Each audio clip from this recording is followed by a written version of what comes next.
সবাইকে নমস্কার জানিয়ে বলছি, প্লিজ দয়া করে কেউ কাউন্টিং এজেন্টরা এবং প্রার্থী ক্যান্ডিডেটরা তারা ভোটিং এলাকা ছেড়ে আসবেন না। স্ট্রং রুমে যেখানে কাউন্টিং হচ্ছে, মানে সেন্টারে, সেখান ছেড়ে কেউ আসবেন না।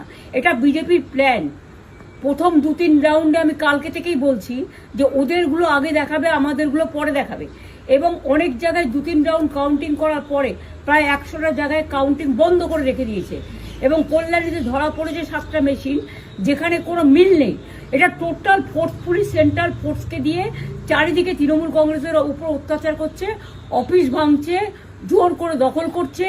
এসআইআর নামে আপনারা দেখেছেন ভোট লুট করেছে যাতে যে সিটগুলো জিততে পারে।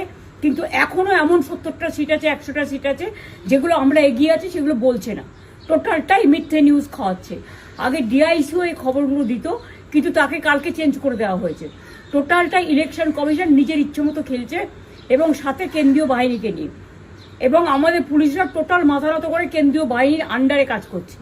সুতরাং আমি আমাদের কাউন্টিং এজেন্টদের, আমাদের সমস্ত পার্টির কর্মীদের বলবো, অত মন খারাপ করার কারণ নেই। আমি বলেছিলাম সূর্যাস্তের পরে আপনারা জিতবেন। 3 রাউন্ড 4 রাউন্ড কাউন্ট হলেও এটা 14 রাউন্ড থেকে 18 রাউন্ড কাউন্ট হয়, তখন আপনারা জিতবেন।